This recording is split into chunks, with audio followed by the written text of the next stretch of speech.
자, 여러분 안녕하세요. 네, 즐거운 역사 수업 시작하도록 하겠습니다. 자, 우선 수업에 들어가기 앞서서 영상 내가 예전에 하나 올려놨어요. 그게 뭐냐면 여러분의 시험 범위와 바로 다음 주에 바로 시작할 여러분의 역사 과제, 수행평가에 대한 이야기인데 간단하게만 언급하면 역사 시험 범위 내용 다 나와 있으니까 자, 한번 다시 보고 수행평가 같은 게 바로 다음 주에 시작하니까 여러분이 관련된 교과서라든가 아니면 책의 내용을 잘 뽑아가지고 특히 여러분은 어떤 책의 제목도 가져와야 되니까 책도 잘 가져오거나 아니면 여러분 메모해서 잘 가져오길 바랍니다. 그래서 수행평가도 준비 잘 하길 바라고 오늘의 수업은 바로 어디냐면 교과서 118페이지 바로 PPT를 보게 되면 프랑스 혁명과 나폴레옹 시대라고 하는 부분부터 시작해서 미국의 역사까지 꽤 내용이 많아요. 꽤 내용이 많긴 하지만 여러분이 잘 따라와 줄 거라고 믿고 수업 내용 시작하도록 하겠습니다.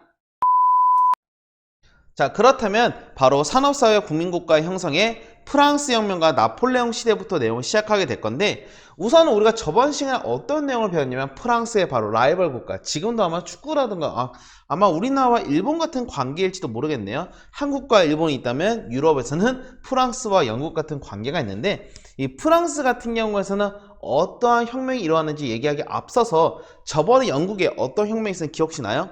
집에서 한번 대답해보면 바로 명예혁명이라는 피를 흘리지 않는 혁명을 해서 되게 평화적으로 물론 왕이 목이 잘리는 경우도 있긴 했지만 그래도 나름대로 영국 같은 경우는 아주 많은 피를 흘리는 혁명은 아니었는데 프랑스 같은 경우에는 아마 유럽 역사에서 가장 잔혹하거나 좀 더 얘기하면 좀 오버하면 거의 엄청난 영향을 미쳤던 혁명 중에 하나입니다. 그래서 프랑스 혁명은 내용이 좀 많고 길고 복잡하고 여러 머리를 터트리는 그런 내용이긴 하지만 그래도 상당히 중요한 내용이고 유럽 역사를 이해하는 데 가장 프랑스 혁명은 상당히 중요한 부분을 차지하기 때문에 여러분이 이 내용은 좀 깊고 자세하게 한 번쯤은 언급하고 넘어가도록 할 겁니다. 프랑스 혁명이 일어난 배경과 이념 등을 파악하는데 우선 이거는 뭐 좀 이따 얘기할 거고 우선은 프랑스라는 나라를 좀 이해해야 돼요. 프랑스는 어떤 나라냐면 유럽에서 가장 알토란 같은 땅을 가지고 있는 나라였어요. 그래서 지도를 좀 대충 그려보면 이제 유럽이라는 땅이 이렇게 어이구 왜 이러냐? 이거 안 나오네. 유럽이라는 나라가 이게 크게 있다고 쳐요. 이게 왜 유럽인지 모르겠다면 어쨌든 자, 여기 영국 하나 있고 자, 여기 프랑스가 이 정도에 이렇게 위치하고 있는데 이 프랑스 같은 지역에서 유럽의 가장 중심 지역이기도 하고 실제로도 어마어마하게 많은 농사라던가 아니면 공업시설 수많은 알토란 같은 땅을 차지했기 때문에 처음부터 약간 유럽의 거의 중심지 역할을 많이 했다고 합니다. 특히 프랑스는 나중에 시간이 지나서 절대 왕정이랑 가지게 되면서 다른 나라의 왕, 약간 영국이라든가 독일 같은 왕에 비해서 상당히 강력한 파워를 가지는 게 특징인데 특히 프랑스의 루이 14세 같은 경우에서는 유럽의 가장 강력했던 왕이라고 생각하면 될 거예요. 그랬는데 프랑스 여러분 어쩌면 교과서에 있는 이 118페이지에는 이 그림 상당히 중요하니까 여러분 미리 별표라든가 중요한 표시 해봅시다. 이 프랑스 같은 경우에는 어떠한 특징이 있었냐면 쉽게 말해서 세 가지 신분이 있다고 해요. 세 가지 신분. 이 세 가지의 신분은 맨 왼쪽에 아래는 아무래도 뭔가 느낌이 안 좋아 보이죠? 그리고 위에는 어떤 토동토동한 사람들이 나와 앉아 있을 거예요. 자, 프랑스 같은 경우에서는 맨 왼쪽 아래에 있는 이 사람은 뭐냐고 하면 제3신분, 더 밑에는 약간 아주 낮은 농민계층을 말하는 거고 위에는 포동포동한 사람들은 귀족이라던가 성직자를 뜻해요. 그래서 이런 사람들을 받쳐가면서 힘들게 밑에 허리를 숙여가면서 힘들게 받쳐오는 모습인데 프랑스 같은 경우에서는 수많은 전쟁과 힘든 상황이 벌쳐지면서 어떠한 상황이 생기냐면 더 이상 이 나라는 더 이상 개혁하지 않으면 힘들겠다 생각해서 그 다음 프랑스 루이 14세의 다음 왕이었던 루이 16세라는 왕은 이 상황을 어떻게 하면 벗어날 것인가에 대한 어마어마한 국리를 굴리게 됩니다. 그래서 간단히 정리하면 구체제의 모습, 말이 좀 어렵긴 하지만 구라는 것은 옛날의 것 뜻해요. 옛날의 그런 제도의 모순점이라는 뜻인데 1신분과 2신분, 성직자는 귀족자는 아주 소수야. 인구 2%밖에 안 돼요. 얼마 안 되는 이 숫자인데 그 사람들이 거의 세금, 당시에 얼마만큼의 재산을 가졌냐면 내가 알기로는 아마 50% 가까이, 거의 절반 가까이 이상을 이 사람들이 가져가요. 2%가, 달러 2%. 그럼 나중에 98%가 몇 프로냐면 98%가 나머지 50% 갖고 싸우는 모습인데 실제로는 아주 나머지는 농민계층을 제외 이런 사람들은 거의 다 자기 땅이 없는 거예요. 쉽게 말하면 소장농이라고 생각하면 돼요. 그 소장농. 그러다 보니 여기 있는 그나마 시민계급, 돈이 많은 상인이라든가 공인 이런 사람들이 그나마 돈이 많았고 농민이나 노동자는 아주 가난한 상황이 바로 이 당시의 모습입니다. 당연히 그 사람들은 정치에 참여할 수 없었고 세금 또한 어마어마하게 많았어요. 그런 상황 속에서 왼쪽에 있는 이 젠틀이라는 이 계층, 쉽게 말하면 시민계층이라고 보통 얘기하는데 이 사람들이 점차 공부를 많이 하다 보니까 야, 귀족이라던가 성직자들은 원래 태어날 때부터 한번 정해졌으면 계속 그 사람들은 잘 먹고 잘 사는데 왜 나는 아무리 노력해도 잘 먹고 잘 살 수 없을까? 그러다 보니까 이런 사람들은 세상을 깨우치는 계몽사상이라는 걸 이제 공부하게 되면서 점차 자신들의 자유라든가 권리를 찾고 싶어 해요. 그래서 이것 때문에 빵 터진 게 뭐냐면 뭐 나중에 바로 프랑스 다음 미국 얘기 설명할 거긴 하지만 어쨌든 프랑스는 당시에 유럽의 다른 말로 하면 약간 깡패예요. 뭐 이렇게 말하면 좀 그렇지만 그 프랑스 당시에 거의 웬만한 국가들 다 시비를 걸었어요. 왜냐면 당시 프랑스 루이 16세가 어떤 마인드였냐면 내가 자체가 태양인데 다 모든 사람이 나를 따라야지. 약간 독고마인드야. 그래서 막 모든 걸 다 치고받고 괜히 시비 걸고 하다 보니까 쓸데없는 전쟁도 많이 벌이고 쓸데없는 사치도 엄청 부려가지고 돈도 펑펑 쓰다 보니까 나라가 펑 하고 망해버린 거야. 나라가 펑 망하다 보니까 할 수 없이 이제 세금을 뜯어야 돼요. 그래서 여러분이 좀 중요한 포인트가 뭐냐면 이제 루이 14세가 똥을 다 퍼뜨려 놨으니까 이제 똥을 치우는 거는 이제 밑에 있는 사람인데 루이 16세는 이 왕은 이 국가의 위기를 해결하기 위해서 삼부회라는 것을 소집하게 됩니다. 여러분이 오늘 첫 번째 포인트 바로 요 글자예요. 삼부회. 교과서에 있으니까 중요한 표시해두면서 필기는 나중에 정리할 거예요. 이 삼부회란 게 어떤 거냐면 여기 옆에 잠깐 그림만 그려봅시다. 이 삼부회는 여기 조그맣게 동그라미 그리가 있으면 세 가지의 신분이 있어요. 1신분, 2신분, 3신분. 실제로는 프랑스 영문에서 뭐라고 하냐? 프랑스에서는 원래 세 개의 신분이 모이고 거기다가 왕도 거기다 플러스 왕도 들어가서 요 사람들이 모여가지고 하는 게 정치의 가장 이상적인 제도였어요. 그런데 실제로는 당시에 이런 것도 다 필요 없고 관심 없고 왕이 혼자 모든 정치를 하고 있었는데 너무나 상황이 악화되다 보니까 특히 요 제3신분 이 사람들이 돈이 많았거든. 이 사람들의 눈치를 보기 위해서 할 수 없이 정치를 같이 하자고 하는 오랜만에 한 100년, 180년 됐을 거예요. 아주 오랜만에 이 회의가 다시 소집되게 됩니다. 자, 그러다 보니 프랑스에서는 이런 새 3부회가 소집되고 나니까 1신분, 2신분, 3신분이 있어요. 근데 실제로는 어떠한 문제가 있냐면 1신분, 2신분이 힘을 합쳐가지고 이 두 명의 얘네들 아이고 표시가 잘못됐네. 여기 1신분과 2신분 얘네들이 힘을 합쳐가지고 투표를 하게 되면 얘네들은 나가리야. 아무 의미 없어요. 그러니까 실제는 3분의 2 이상을 원래 투표를 받아야 되는데 30분은 아무리 투표해봤자 1신분과 2신분 투표하면 끝이니까 야 말이 안 된다. 30분은 거의 인구의 98%고 얘네는 2%밖에 안 되는데 왜 똑같은 투표를 가지지? 이건 말이 안 되니까 우리가 나중에 이런 것을 바꿔야 한다면서 어떻게 되냐면 3부의 운영 방식에 대한 불만을 가지게 되면서 자신들의만의 의회 요거를 만들게 돼요. 그걸 뭐라고 하냐면 국민의회라고 합니다. 요것도 중요하니까 표시. 그래서 제3신분이 서로 빠져나와 가지고 자신들만의 이제 정치 체제를 만든 거예요. 그래서 1신분, 2신분을 빼버리고 우리끼리 알아서 정치해서 왕이랑 협의를 하겠다는 하나의 회의를 만들게 된 거지. 그러면 여러분 생각해 봅시다. 그러면 이런 국민의회가 만들어졌을 때 프랑스 왕이라든가 1신분, 2신분은 어떻게 반응했을까? 좋게 봤을까? 나쁘게 봤을까? 당연히 나쁘게 보겠지. 야 미친 거 아니야? 왜 갑자기 지네들끼리 멋대로 정치를 해? 1신분, 2신분 우리가 가지고 고귀한 신분인데 갑작스럽게 3신분이 뚝 튀어나와가지고 그나마 세금 좀 뜯어내려고 정치시켰더니만 따로 정치하겠대. 이 심기가 부글부글 거슬리게 되는 거예요. 그러다 보니까 프랑스에 있는 사람들은 뭐라고 하냐면 우린 더 이상 참지 못하겠다 하면서 이제 나중에는 어디로 가냐면 프랑스에 있는 바스티유 감옥이라는 곳을 갑작스럽게 습격해요. 아니 왜 갑자기 감옥을 습격하냐? 거기에는 원래 실제로 수많은 무기가 많았다고 합니다. 이 무기를 다 뺏어가지고 이때부터 귀족에다가 왕을 공격하기 시작한 거야. 아니 생각해봐. 근데 갑작스럽게 왜 생뚱맞게 왜 갑자기 얘네가 전쟁을 벌였을까? 그 이유가 뭐냐면 내가 잠깐 여기 생략하긴 했는데 제3신분이 국민의회를 결성했을 때 처음에는 왕이 약간 인정해주려는 태도를 가졌어요. 그러니까 이 사람들은 이제 왕이 우리를 이해해 주는구나 하면서 막 기뻐했는데 갑작스럽게 왕과 귀족이 몰래 군사와 무기를 챙겨 들어가지고 이 3신분을 공격하려는 시도를 하게 된 거야. 이 소식을 빠르게 듣게 된 제3신분은 야 왕을 믿었더니만 왕은 우리를 배신했다. 이건 아니다. 이건 좀 선 넘었네 하면서 할 수 없이 이제 국민회는 자신들의 목숨을 지키기 위해서 한편 더 나아가서는 이번 기회에 왕과 귀족을 눌러야겠다라고 판단했던 것 같아요. 그래서 스스로 무기를 들고 이제 앞으로 말했던 아까 말했던 혁명이 시작되게 된 겁니다. 그래서 프랑스에서 1789년은 프랑스의 혁명의 해라고 보통 말할 정도로 상당히 중요한 시기이긴 합니다. 그리고 나서 이제 국민회의가 왕과 귀족들을 무너뜨리고 나서 뭘 발표하게 되냐면 국민의회는 인권선언문이라는 것을 발표하게 돼요. 인권선언문. 그래서 이것도 중요하니까. 인권선언문.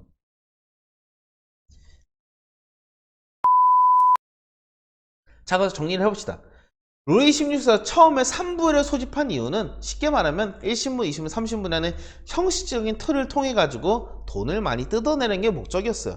그렇지만 제3신분은 오랜만에 정치에 참여했으니까 막 하고 싶은 게 열정이 넘쳐난 거야. 막 하고 싶은데 응 아니야 어차피 1신분, 2신분이 다 결정했으니까 너네는 오케이 사인만 해 하다 보니 야 안 되겠다. 이거는 뭔가 잘못됐다 해서 자신들만의 의회를 만든 거죠.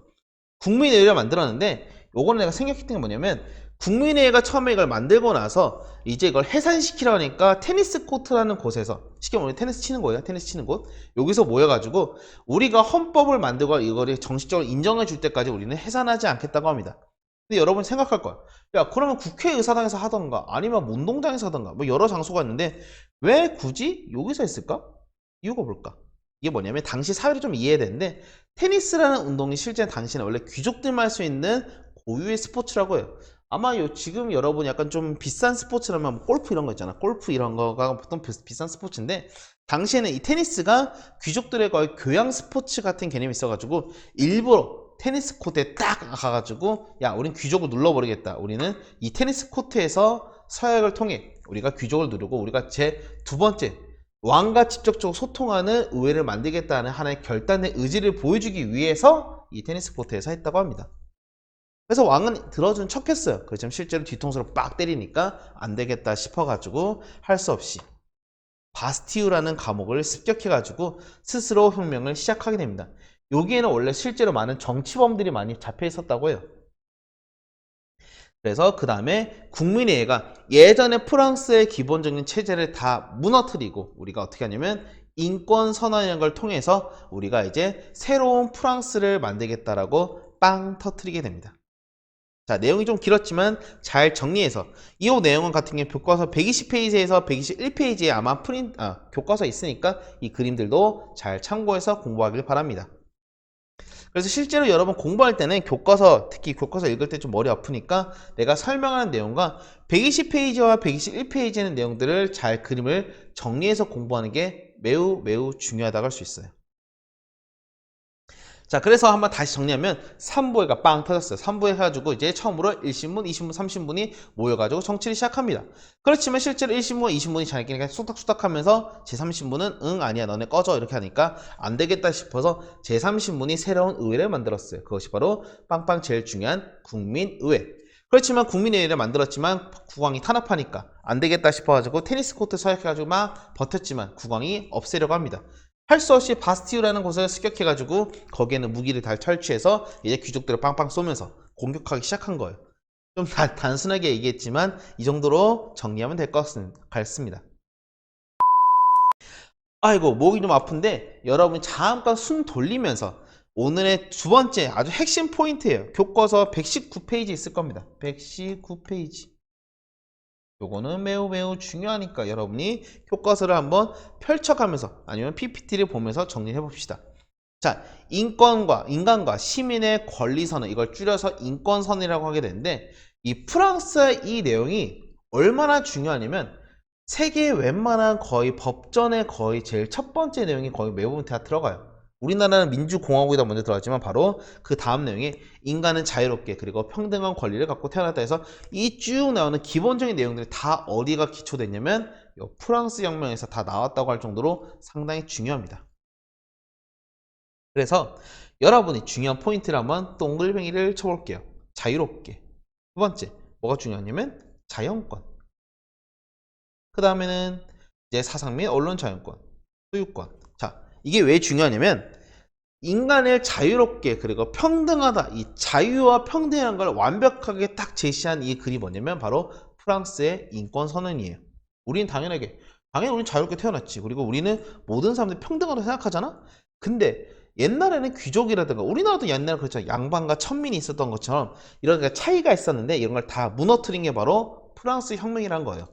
그리고 인간은 모두 자연권을 가지고 있고 누구나 말할 수 있는 언론의 자유를 가지고 있고 우리는 내 다시 수업 녹화하는데 종이 울리네. 자, 어쨌든 이런 자연권과 아까 소유권은 뭐냐면 여러분 재산이에요. 여러분 가지고 있는 재산.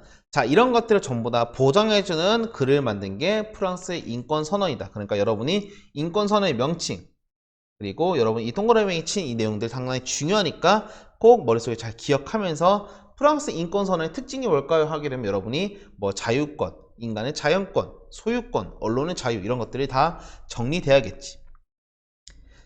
뭐 그래서 국민회의는 나중에 뭐 이렇게 하냐면 이제 자신들은 왕이라는 것은 폼으로 놔두고 실제 정치는 밑에서 하는 얘가 내가 맨날 자주 하는 얘기죠. 바로 뭐냐면 입헌군주제라는 헌법을 제정하게 됩니다. 우리나라의 고종 때 옛날에 갑신정맨이 그랬고 프랑스의 영국혁명이 그랬고 프랑스 혁명도 입헌군주제 헌법을 만들게 되고 이제 제대로 된 이제 법을 만들기 위해서 입법의회라는 것을 구성하게 됩니다.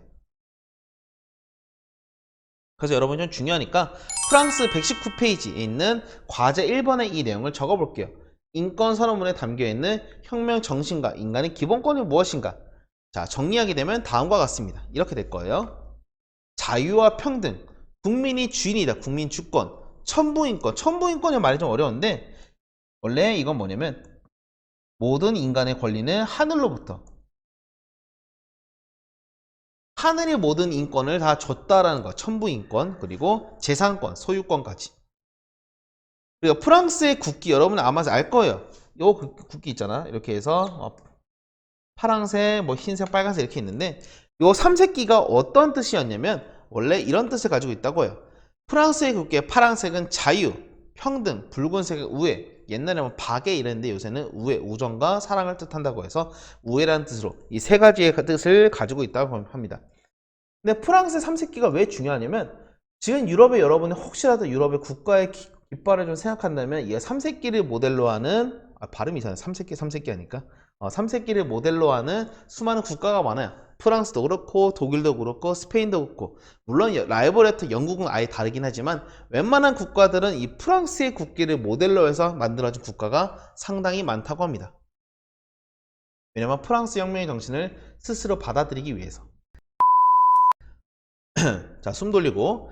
자, 그렇지만 프랑스 혁명인의 정신이나 인권선언과 달리 아직까지 옛날에 서양에서 맨날 비판받는 점이 뭐냐면 남성들만의 정치가 많았어요. 물론 우리나라도 그랬어 옛날에는. 근데 뭐 그걸 나쁘다고 할 수 있는 건 아니지만 당시 시대 상황이 그랬으니까. 그렇지만 여성들도 이제 수많은 교육을 받던 여성들도 더 이상 자신들도 정치를 참여해야 된다는 주장을 강하게 어필하게 됩니다. 그래서 뭐라고 하냐면 우리도 빵을 달라, 우리에게도 정치에 힘을 달라면서 빵의 행진이라고 보통 표현하는데 여성들도 이때부터 정치에 수많은 자신들의 주장을 펼치게 됩니다. 그래서 뭐라고 하냐면 우리에게 빵을 달라, 배고파서 못 살겠다, 남자들은 뭐하냐 라고 했다고 해요. 자, 그래서 여러분이 나중에 필기 정리할 때 부분이지만 여러분들이 중요하니까 이 부분을 한번 잘 머릿속에 기억하면서 스페이스라든가 미리 메모를 해두면서 한번 살펴보도록 합시다. 혁명 발생 아까 했으니까 넘어가고 국민의회 활동, 이 국민회의가 어떤 활동이냐 이 세 가지로 정리할 수 있는데 인권선언문, 그리고 아까 말했던 왕이 포민, 입헌 군주제, 마지막으로는 선거를 거쳐서 국민을 통해 가지고 제대로 된 국회의원을 뽑았던 입법의회가 만들어지게 됩니다. 그래서 입법의회가 만들어지게 되고 나서 어떠한 문제가 생기냐면 프랑스에선 진짜 거의 엄청난 광풍이었어요. 왕이 뭐 거의 쫓겨나기 직전까지 가게 되고 귀족들은 막 처형당하고 난리가 나니까 이런 혁명이 영국 같은 경우 섬이었잖아. 영국은 섬나라예요. 그렇지만 프랑스는 바로 옆에 독일과 스페인이라든가 이탈리아 같은 주변의 국가가 있기 때문에 국경을 언제나 넘어갈 수 있어요. 그러다 보니 이런 혁명의 정신이 혹시나 퍼질까봐 뭐 오스트리아, 뭐 베토벤의 국가였던 오스트리아든가 포로에서는 나중에 독일을 뜻하는데 뭐 자세한 건 나중에 얘기할게요. 어쨌든 이런 국가들이 야 너네 적당히 해라. 왜냐면 너네 정신이 자꾸 우리한테 시비가 들어오면 우리도 불편하니까 너네 적당히 하는데 세상에 적당히란 법은 없잖아. 그래서 프랑스는 어떻게 하냐면 우리의 정신을 전 세계에 퍼뜨려야겠다라고 하는 이런 프랑스 혁명의 정신이 퍼지는 게 두려웠던 국가들에 대해서 전쟁을 선포합니다. 그래서 혁명이 점차 막 불 끓기 시작해요. 우리의 아름다운 자유와 평등과 이런 우애의 정신을 우리만 가지는 게 아니라 우리만 끝날 게 아니라는 거. 무조건 전 세계에 퍼뜨려서 우리의 마음을 다 퍼뜨리자는 강력한 마음이 이때부터 퍼지게 되는 거예요. 그래서 그림을 정리하면 베르사유 행진이라는 것은 파리의 여성들이 아까 말했던 뭐 생존과 투쟁을 벌이는 이런 와중에 약간 삽질한 게 뭐가 있냐면 당시에 왕이었던 루이 16세라는 왕이 있어요. 이 왕이 어떤 일을 벌이냐면 가만히 있으면 아무리 생각해도 내가 잘못하면 이제 왕에서 쫓겨날 것 같단 말이야. 그래서 어떻게 하냐면 자신의 친척 국가였던 오스트리아라는 나라에다 도망을 가려고 해요. 자신의 부인의 국가였던 마리 앙투아네트라는 사람인데 어쨌든 이 사람과 같이 야반 도주를 합니다. 도망을 가는데 갑자기 그것도 쪽팔리게 딱 걸려요. 걸려가지고 할 수 없이 체포돼가지고 파리에 붙잡혀와서 그때부터 왕은 이제 포미 수준에 진짜 폼이 아니라 그냥 왕이라는 직함만 걸려있을 뿐이지 아무런 행동을 할 수 없는 거의 감옥에 갇혀있는 수준이 되는 상황까지 이르게 됩니다. 그러니까 쉽게 말하면 왕의 권위는 거의 바닥 끝까지 떨어지게 된 거죠. 왜 그랬냐면 루이 16세가 자신의 국가를 버리고 도망갔기 때문이야. 그렇기 때문에 엄청나게 욕을 많이 먹게 돼요.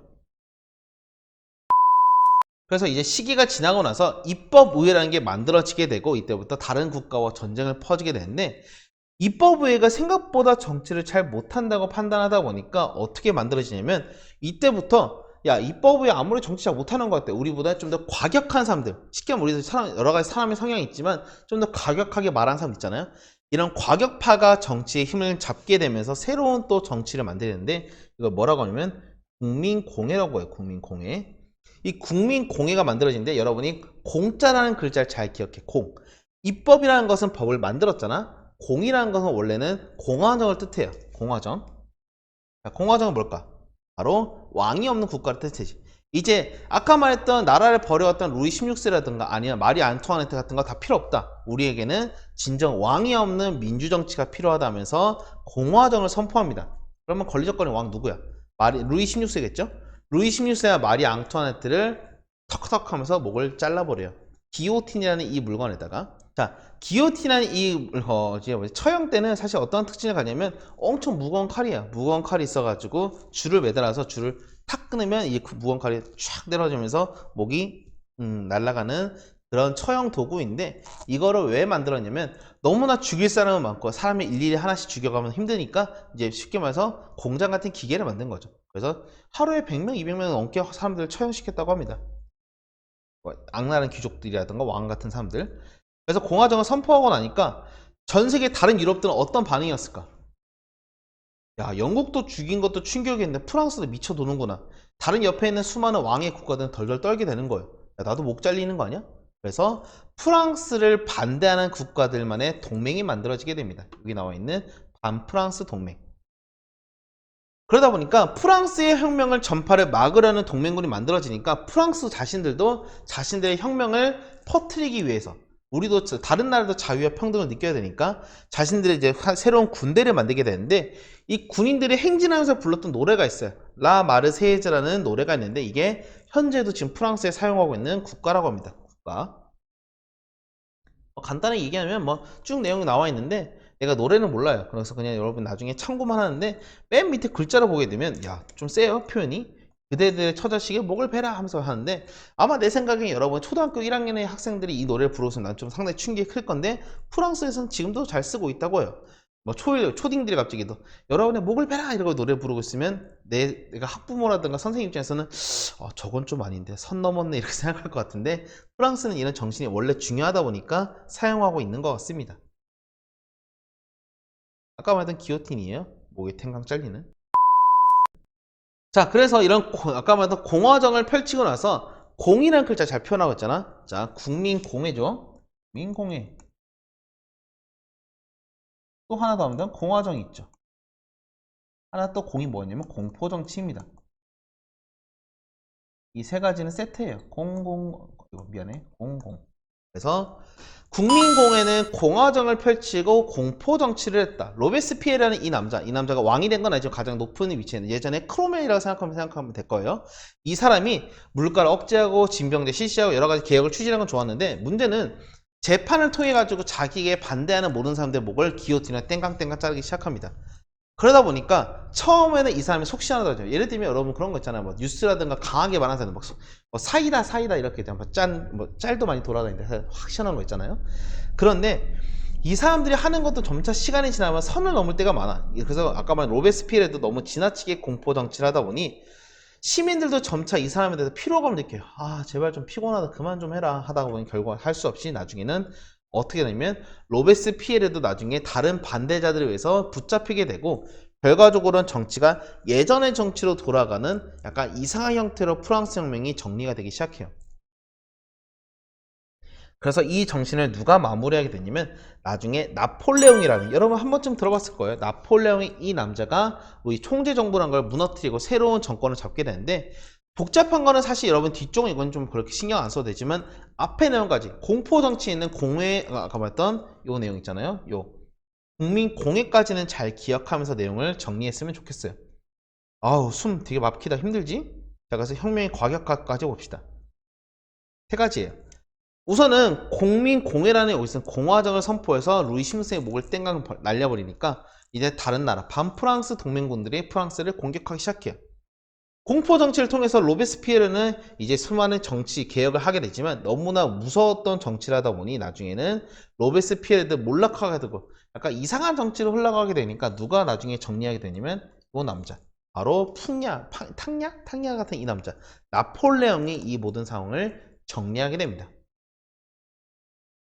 자 여러분 내용 많았으니까 잠깐 숨 좀 돌리고 나서 이번에는 프랑스 혁명의 뒷부분 바로 나폴레옹에 대한 이야기를 시작하도록 하겠습니다.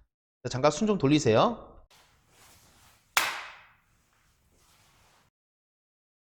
네, 잠깐 숨 좀 돌렸으면 이제 두 번째 파트인 나폴레옹 시대에 대해서 알아보도록 합시다. 교과서는 122페이지일 거예요. 자 우선 들어가기 앞서서 잠깐 여러분 사진을 잠깐 보게 되면 이게 보는 그림으로 보는 나폴레옹이라는 두 가지의 그림이 있어요. 사실 내가 역사에서 가장 많이 하고 싶은 방법 중에 하나인데, 사람을 바라볼 때 두 가지 아니면 더 많은 관점이 있겠죠. 여러 가지 관점이 있어요. 왼쪽과 오른쪽의 사진을 봤을 때, 그림을 봤을 때 여러분은 어떠한 느낌 들어요? 어느 게 더 멋있어? 아무래도 내가 봤을 때 왼쪽 게 멋있을 거예요. 여기 있는 게 이게 더 멋있을 거겠죠. 아무래도 뭔가 멋진 산을 올라가는 이 남자의 모습, 그러니까 강렬한 남자의 마음을 불타오르는 이런 그림의 모습과 오른쪽에는 뭔가 좀 친숙한 몸매를 가지고 있는 이 나폴레옹, 약간 배가 좀 튀어나오기도 하고 약간 머리 스타일도 내 생각에는 머리라 스타일보다는 약간 탈모기가 있으신 것 같아요. 머리가 살짝 벗겨지고 이제 배도 나오고 키도 작아 보이는 이 남자, 같은 남자라고 하기에는 거의 느낌이 일반 카메라, 소다 카메라 수준의 엄청난 차이를 보여주고 있는데, 그렇다면 요게 이런 그림이 왜 나타나냐면 왼쪽에 이 그림은 아까 말한 나폴레옹을 프랑스에서 그린 그림이고, 반대로 오른쪽은 한번 찍어 봅시다. 프랑스를 제일 싫어하는 나라가 어딜까? 바로 영국이야. 영국에서 만든 그림이에요. 이런 것처럼 어떠한 사람을 바라볼 때 여러 가지 다양한 관점이 발생할 수 있다는 것을 잘 생각하면서 나폴레옹의 삶이 어떤 사람인지, 이 사람을 통해 가지고 당시에 프랑스 혁명이 어떻게 마무리되었는가 과정을 살펴보도록 할 겁니다. 우선 23살의 나폴레옹, 상당히 젊어 보이는 이 나폴레옹은 우리 아마 프랑스에 상당히 촉망받던 군인이었을 거예요. 군인. 그래서 이집트라든가 수많은 지역에서 전쟁을 벌이기도 했던 이 프랑스의 군인이었던 나폴레옹이 시간이 지나면서 나라가 점차 어지럽다는 걸 판단했는지 어떻게 하냐면 나라를 쿠데타를 일으킵니다. 내가 얼마 전에 한국사에서 했었죠. 한국사에서도 쿠데타, 군사정변을 일으켰던 대통령이 있잖아요. 박정희 대통령과 비슷한 스타일이잖아요. 정확히 말하면 박정희 대통령이 따라했다고 해야겠죠. 이때 쓰던 쿠데타라는 표현이 지금의 일반적인 군사혁명 아니지, 군사정변, 이걸 똑같은 표현으로 쓰고 있겠다고 합니다. 어쨌든 쿠데타를 통해서 결과적으로 나폴레옹은 이제 프랑스의 정권을 전부 다 자기 스스로 모든 걸 잡게 돼요. 근데 이 프랑스 혁명을 왜 이 사람과 관련이 되냐면, 이 사람은 나폴레옹이 자기가 스스로 대통령이 나중에 자리에 올라가지만, 이 사람은 어쨌든 이 프랑스 혁명의 정신을 자기가 지키기 위해서 올라왔다면서 뭐라고 하냐면, 나는 프랑스 혁명을 지키기 위해서 가장 중요한 작업을 하겠다면서, 사실 여러분 나폴레옹 하면 요거 하나만 기억하면 돼. 오늘의 가장 핵심 중에 하나예요. 나폴레옹에선 요거예요. 요거 뭐야? 넘어가네. 나폴레옹 법전. 요 법전을 만듦으로써 프랑스의 혁명이 거의 완성되었다 할 정도로 상당히 중요합니다. 이 법전을 통해 가지고 실제로 나폴레옹 법전은 세계의 수많은 국가들에다가 우리나라 나폴레옹 법전 일부분을 약간 고쳐 쓰고 있는 것처럼 많은 나라의 법에 근대법의 모범이 됐다고 할 수 있는 상당히 중요한 법을 만들게 돼요. 나머지 내용들은 여러분 그냥 쑥 스쳐 지나가면서 그냥 그런가 보다 넘어가도 되는데 요거 하나만 기억합시다. 자, 그래서 얼마나 중요하냐면 세계의 3대 법전이라고 얘기할 정도예요. 함무라비 법전, 옛날에 복수법으로 내가 눈을 뽑으면 나도 너의 눈을 뽑아버릴 거야. 너가 내 목을 자르면 너도 나도 똑같이, 너도 나도 똑같이 한방, 너와 나 한방 같은 이 얘기가 함무라비 법전이고, 왼쪽 아래에 있는 이것은 로마법 대전이라고 해서 로마의 기본의 법이 나중에 수많은 법들에 영향을 많이 미쳤다. 그리고 마지막에 근대법의 가장 핵심이 되는 이 법전, 교과서의 이 내용이에요. 교과서 내용. 뭐가 있냐면 인간이 가지는 자기 개인적인 재산을 함부로 뺏을 수 없고 법 앞에서는 누구나 평등하고 개인의 모두 다 자유가 있다. 이런 식으로 근대법의 모범이 되었던 게 바로 뭐다? 나폴레옹 법전이다. 상당히 중요한데 그렇다고 해서 이 법전이 완벽하냐? 그건 아니에요. 그래서 뭐 고문을 인정한다든가 개인보다는 국가를 강조한다든가 남자 여자 아직까지 차별했다 이런 식으로 해서 안 좋은 점도 엄청 많아. 안 좋은 점도 많지만 그럼에도 불구하고 근대법의 가장 기초적인 법이 되었기 때문에 세계에서 가장 많은 영향을 받은 법은 누구? 이렇게 물어보게 되면 나폴레옹 법전이 제일 첫 번째가 들어갈 정도로 상당히 중요합니다. 근데 나폴레옹이 나중에 욕을 먹게 된 이유는 이 사람이 처음에 사람들이 지지를 받았던 이유가 뭐냐면 어지러웠던 당시 정부를 자기 스스로 정리한 다음에 나중에 나는 스스로 이제 그 최고의 권력자에서 물러나서 나도 일반적인 시민이 되겠다라고 얘기했어요. 그런데 사람이 욕심이라는 게 원래 끝이 없잖아? 이 나폴레옹도 어떻게 하냐면 나중에 시간이 지나면서 스스로 나는 일반적인 시민이 아닌 바로 뭐가 되냐면 가장 높은 자리, 황제라는 자리에 오르게 됩니다. 노트르담 대성당, 지금 네, 프랑스에 있어요. 이 성당에 있는 여기에 가서 나폴레옹이 스스로 가장 높은 자리인 왕보다 높은 황제의 자리로 올라가게 되는데 이 사건 때문에 수많은 사람들이 나폴레옹에 대해서 비판하거나 아니면 상당히 비난하는 상황이 벌어지게 됩니다. 마치 그거와 똑같죠. 만약에 박정희 대통령이 단순하게 대통령을 적당히 하고 물러났으면 아마 거기서 평가가 좋게 끝났을 수도 있을 거예요. 그러나 경제를 엄청 발전시키다는 것은 마요 훌륭한 평가를 받지만 그럼에도 불구하고 이제 비판을 받는 이유가 자기가 대통령에서 끝나는 것이 아니라 계속 영원히 대통령직을 유지하려는 유신 같은 걸 했기 때문에 비판을 받는 것 중에 하나인 거지. 똑같이 욕심이 너무 지나치면 안 된다는 거야. 그래서 나폴레옹은 실제로 전투적인 전쟁에서 어마어마한 능력을 발휘해가지고 거의 프랑스의 웬만한 모든 땅, 색깔이 좀 지저분하긴 하지만 거의 이 땅을 전부 다 차지할 정도로 상당히 많은 땅을 차지하게 됩니다. 그런데 여러분이 여기서 포인트가 둘 만에 있죠. 어디 하나 못 먹었냐면 바로 여기에요. 바로 이 영국을 못 먹습니다. 영국의 넬슨이는 아마 영국의 이순신이 우리나라의 뭐 넬슨이가 어쨌든 상당히 유명했던 이 해군 장교가 거의 모든 프랑스의 군대를 완벽하게 박살냅니다. 그래서 프랑스는 속이 터져버린 거야. 물론 프랑스의 군대도 상당히 강했지만 영국의 해군은 어마어마하게 강했기 때문에 이걸 무너뜨리지 못하니까 나폴레옹이 머리를 굴려요. 이거 어떻게 하면 머리를 그래서 얘네들 무찌를까 고민하다가 할 수 없이 했던 방법이 바로 뭐냐면 요거예요. 두 번째 포인트. 바로 대륙 봉쇄령. 말이 좀 어렵지만 프랑스 주변에 있는 수많은 대륙이 있잖아요. 이 대륙들. 이 대륙에서 영국을 물건들을 왔다 사거나 팔 수 없도록 막아버린 것을 대국 봉쇄령이라고 합니다. 그래서 영국을 무역적으로 굶어 죽이기 위해서 했던 방법이 대륙 봉쇄령인데 실질적으로 효과가 별로 없었다고요. 왜요? 유럽이랑 예를 들면 프랑스라든가 스페인이라든가 수많은 나라와 원래 무역을 했던 이 아까 영국이라는 나라가 무역 안 하면 굶어 죽어야 되는데 왜 안 했을까? 이게 바로 이유가 뭐냐면 영국은 당시에 수많은 나라를 식민지로 삼고 있었거든. 응, 아니야. 어차피 너네 아니어도 다른 나라 가서 뜯어먹으면 돼. 인도라든가 수많은 아시아 국가라든가 아메리카, 남아메리카 이런 수많은 지역들을 뜯어먹고 살다 보니까 사실 큰 문제가 없는 거야. 그럼에도 불구하고 특히 어디가 문제냐면 요 러시아예요. 러시아는 영국과 어마어마한 무역 관계가 상당히 중요했던 국가였는데 러시아가 갑자기 영국의 물건을 팔지 못하게 되니까 이거 큰일 났다 안 되겠다 해서 몰래 물건을 사고 팔고 하는 거를 하다가 프랑스에 걸려요. 그래서 프랑스가 야 이건 진짜 안 되겠다 너네 한번 본때를 보여줘 해서 이제 팔을 싹 부여잡고 걷고 이제 군대를 내가 알기로는 7, 80만 엄청나게 많은 군대를 끌고 당시 공격을 해요. 근데 세계적으로 러시아를 공격해서 제대로 성공한 나라가 없습니다. 그 이유가 뭐냐면 엄청나게 추워요. 그래서 실제로 러시아를 쳐들어갔을 때 제대로 거의 살아남은 군인들이 거의 없을 정도로 거의 다 얼어 죽었다고 합니다. 참고로 남학생들 나중에 군대를 갈 때 아마 겪는, 지금은 많이 모르겠다만 옛날에 겪는 것 중 하나가 동상이에요. 사실 여러분 살면서 세상에서 동상 걸릴 일이 별로 없는데 군대에서는 가끔 걸리거든.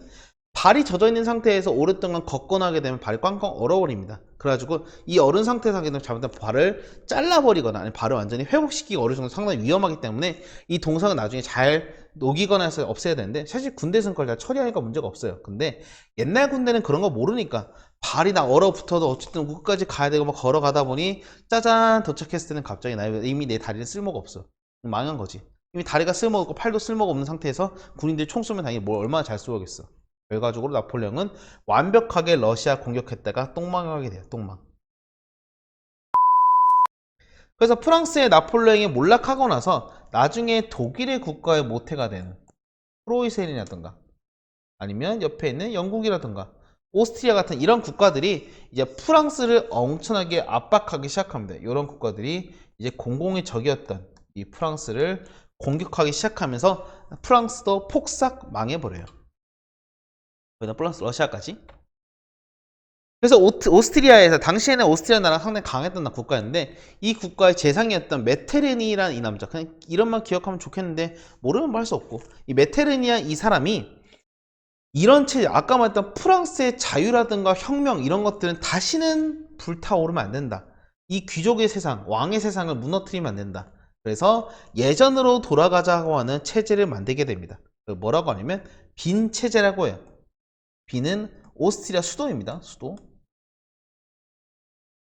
오스트리아라는 곳에서 이제 수도에서 회의를, 뭐 서울 회의 이런 거 똑같은 거지. 빈 체제에서 뭐라고 하냐면 빈 회의를 개최하는데, 아까 이 재상이 뭐라고 하냐면 유럽을 프랑스 혁명 이전으로 롤백하는 거야. 롤백. 패치노트 이전으로, 예전으로 돌아가는 거죠. 이전으로 돌아가는데 합의를 했던 게 바로 빈 체제입니다.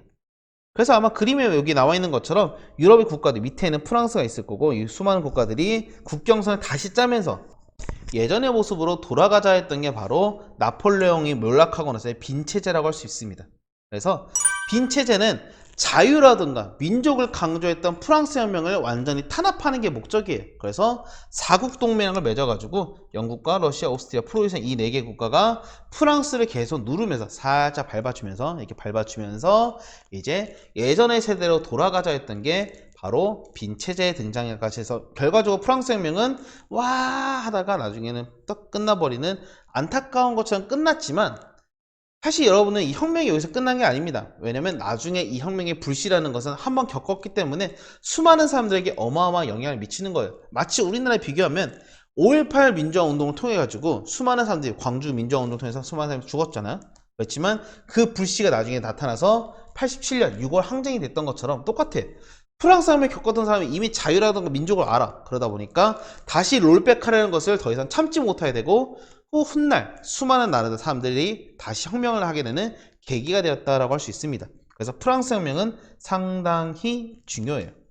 그래서 여러분이 기왕 시간이 된다면 교과서 123페이지에 있는 아마 문제들이 많을 거예요. 학습 내용 확인하기 싹 다 풀어보세요. 상당히 중요합니다. 시험에 나올 거예요. 패스. 그래서 나폴레옹에 대한 평가는 두 가지로 갈리기도 합니다. 어떤 사람들은 프랑스가 갑자기 예전으로 돌아가려는 정치가 이상하게 꼬여있을 때 자기가 과감하게 나타나서 나폴레옹 법전도 만들고 살아있는 세계 정신을 퍼뜨리려 했던 위대한 인물이라고 하는 헤겔이라는 사람도 있는 반면에, 베토벤은 사실 그 당시에 아마 그 나폴레옹 같은 시대를 살았던 사람이에요. 이 사람 뭐라고 하냐면, 나는 옛날에 나폴레옹에게 바치고 싶어 했던 노래로 영웅이라는 노래를 만들었습니다. 그런데 이 사람은 나의 기대를 배신하고 황제의 자리에 올렸다. 왜냐면 영웅의 자신 진정한 목적은 뭐냐면 그 사람이 모든 정치를 만든 다음에 스스로 물러나길 바랬어. 그런데 베토벤 아니지, 나폴레옹이, 이 사람은 자신의 정치적인 권력이 뭐가 지나쳐서 황제까지 올라오게 됐죠. 이런 모습을 보면서 나는 얘를 영웅이 아니라 권력을 쫓는 소인배에 불과하다 할 정도로 나폴레옹에 대한 평가가 상당히 극명하게 갈립니다. 자, 내가 이런 식의 왜 예를 들었냐면, 여러분이 이번 독후감 쓸 때 이런 식의 입체적인 인물을 써주는 게 정말 좋아요. 여러분이 뭐 수행평가도 중요하지만 여러분이 한 번쯤 생각해 보라는 거죠. 예전에 뭐 이광수 같은 사람도 중요하겠지만, 예를 들면 이런 식의 나폴레옹 입장도 상당히 많이 갈리니까 이런 거 생각하면서 좀 더 흥미있고 재미있는 역사적인 인물을 잘 찾아서 써주길 바랍니다. 자, 그러면 프랑스 혁명을 전파했다는 나폴레옹의 입장, 독재자나 정복자라 바라보는 이 나폴레옹의 평가, 여러분은 어디에 동의할 수 있을까요? 여러분이 한번 스스로 잘 생각해 보면서 잠깐 숨을 돌렸다가 우리 이번에 다시 미국을 해야 됩니다. 진짜 미치겠지? 우리 많이 좀만 힘들지만 좀만 잘 참고, 시험 마지막이라서 여러분 범위를 줄이기 위해서 그나마 이거 지금 빨리 달리는 거니까 나중에 총정리할 시간이 필요하다 보니까 여러분이 좀 이해를 해줬으면 좋겠어요. 자, 프랑스 여기까지 끝나고 교과서 124페이지로 넘어갑시다. 여러분 이제 두 번째 시간입니다. 이번에는 미국과 라틴 아메리카 발전인데, 라틴 아메리카는 이번엔 뺄 거예요. 그래서 미국만 중심으로 볼 건데, 미국의 독립 과정, 그래서 미국의 독립과 미국이 어떻게 발전한지 그 과정들을 싹 다 살펴볼 건데, 사실 여러분이 이 미국이라는 나라 많이 알고 있죠. 여러분이 이미 이 아메리카라는 이 나라, 좀 더 여기 위에 있는 알래스카까지 보통 포함하는데, 이 미국이라는 나라가 어떻게 생성되었는지, 어떤 식으로 만들어졌는지 과정과 어떻게 발전했는지 이 두 가지만 딱 보고 끝내도록 할 겁니다. 그런데 이 미국이라는 나라는 사실 어디의 식민지였냐면 바로 영국의 식민지였어요. 영국의 가장 알토라 같은 식민지였는데, 여기서 미국이 나중에 독립을 하게 됩니다. 독립하는 그 과정을 첫 번째로 우선 살펴볼 거예요. 자, 우선 새로운 땅 아메리카라는 이 제목을 붙인 이유는, 원래 이 미국이라는 나라는 원래 미국의 나라가 있던 건 아니고 그냥 아메리카라고 그냥 불리기만 했어요. 그래서 이 아메리카라는 이 땅은 특별히 뭐 알려진 것도 없고 그냥 땅이 넓구나라고만 알고 있어가지고, 당시 사람들 어떻게 생각하냐면 그냥 진짜 인생의 거의 끝을 본 사람들 있잖아요. 인생의 막바지를 본 사람들, 또는 종교의 자유를 찾았지만 아직까지 종교의 자유를 인정받지 못하던 청교도라는 사람들, 이런 사람들이 더 이상 국내에서 못 있겠다, 영국이라는 나라는 못 있겠다 싶어가지고 이주하던 국가였어요. 그래서 기회가 풍요로운 땅, 근데 실제로 원래 누구나 진짜 좋다고 하면 진짜 좋은 경우는 별로 없어요. 보통 약간 파리라고 하죠, 보통. 실제로 미국에 갔을 때 많은 사람들이 기후라던가 풍토에 적응하지 못하고 죽은 경우가 엄청 많았다고 합니다. 그럼에도 불구하고 많은 사람들이 떠나게 되면서, 특히 제일 처음에 상륙했던 메이플라워 호라는 이 배의 이름이 그 당시 미국에서 상당히 중요한 역사적인 제일 첫 번째 발돋움이라고 얘기할 정도로 중요한 포인트이긴 합니다. 미국 역사에선 그래요. 우리는 그냥 그런가 보다 하고 넘어갑시다. 그래서 이 미국의 나라는 간단히 보게 되면, 요거는 그렇게 중요하지 않으니까 쓱 하면 읽어만 보고 넘어갈게요. 아메리카라는 이 나라는 처음에 영국의 청교도라던가 상인들이 일부 정착하면서 시작했는데, 원래는 지금 미국의 나라는 큰 여러 개의 주가 있지만 당시에 13개의 주만 딱 정리해가지고 있었다고 합니다. 그래서 13개의 주가 나중에 식민지가 되면서, 영국의 식민지가 되면서 자연스럽게, 왜냐면 영국 사람들이 넘어갔기 때문에 영국이 그냥 땅으로 인정이 된 거예요. 자연스럽게 식민지가 되는데, 우리가 생각하는 식민지의 개념은 좀 달라요. 우리는 일본의 식민지 겪어보면서 약간 엄청 핍박도 받고 괴롭힘도 다 당했는데, 얘는 그런 게 아니라 뭐 특별한 총독이 있는 것도 아니고 관리가 있는 것도 아니고 그냥 소속만 영국에 있을 뿐이지, 실제로는 알아서 미국이 알아서 굴러가던 게 당시의 아메리카, 미국의 정치 태도였습니다. 그럼 사실 이 상태로 그대로 갔으면 아마 지금도 영국 땅이었을지도 모르겠네. 그럼에도 불구하고 어떠한 일이 발생하냐면, 아까 말했던 독립에 이제 전에 미국 13개는 요거밖에 안 돼요. 땅이 그렇게 크지 않지? 이 오른쪽에 빨간색 칠해져 있는 이 지역만 당시에 이제 아까 말했던 그 미국의 식민지라고 할 수 있습니다. 여기만. 나머지는 빈 땅이에요, 아직까진. 그런데 유럽의 식민지 전쟁, 사실 이걸 설명은 너무 복잡하니까 그냥 7년 전쟁이라고 하는 이 전쟁에서 어마어마하게 복잡한 전쟁이 벌어지게 돼요. 뭐 자세한 거는 나중에 세계사 심화 때 얘기하겠지만, 어쨌든 영국과 뭐 프로이센 국가가 둘이 합쳐지고 프랑스와 오스트리아, 러시아가 막 싸우면서 그냥 복잡한 전쟁이었구나 생각하면 되는데, 문제는 진짜 용어 쌍박, 그리고 약간 뭐 나루토와 사스케 이런 것처럼 엄청나게 강력한 싸움을 하다 보니까 둘 다 피 터지게 싸우면서 사실 누구 하나 승자가 없어요. 둘 다 당연히 얼굴 얻어 터지게 되니까, 특히 여기 있는 요 나라, 요 두 개의 국가가 어마어마하게 많은 피해를 걷게 됩니다. 특히 여기서 영국 같은 경우에는 돈을 정말 많이 썼나 봐요. 그래서 재정적인, 거의 경제적인 파탄 위기까지 오게 되고, 실제로 얻은 이익은 없다 보니까 어떻게 하냐면, 우리도 돈을 좀 벌어야겠다. 그래서 가장 만만한 게 어디다? 식민지야. 식민지에서 인지세법이라는 걸 갑자기 만들어요. 말이 좀 어려운데, 인지세라는 건 뭐냐면, 여러분이 가지고 있는 모든 문서 있잖아. 예를 들면 학교에서 뭐 재학증명서를 뗀다든가, 아니면 뭐 예를 들면 말이 꼬이네, 동사무소 가지고 여러분이 뭐 주민등록 등본을 뗀다든가, 아니면 단순하게 학교의 수업에서 레포트를 뭐 예를 들면 프린트 한다든가, 이런 모든 종이에다가 옆에다 조그만 도장을 쾅 찍어요. 그래서 국가가 발급하거나 모든 관련된 문서는 다 거기다가 세금 100원씩 붙입니다. 이런 식으로. 그러니까 여러분이 뭐 종이 출력할 때마다 기본, 예를 들면 뭐 프린트 보통 할 때 얼마 하나? 100원 하나? 500원 하나? 보통 그런데 거기에다 다 기본적으로 자꾸 국가가 세금을 100원, 200원씩 붙이는 거예요. 약간 부가가치세 같은 거죠. 근데 식민지 사람들은 아니 이때까지 가만히 있었는데 왜 갑자기 세금을 매겨? 우리는 별로 세금 낼 생각이 없다. 우리가 제대로 정치를 반영해 주는 것도 아닌데 그냥 우리끼리 잘 살고 있지만 그렇다고 우리의 그런 의견이 영국에게 반영되는 건 아니었단 말이야. 그래서 우리의 대표가 없는 곳에는 우리는 세금을 낼 수 없다라고 강력하게 반발하기 시작합니다. 원래 그렇잖아. 사람이 갑작스럽게 세금 뜯으면 당연히 기분 나쁠 거예요. 그러다 보니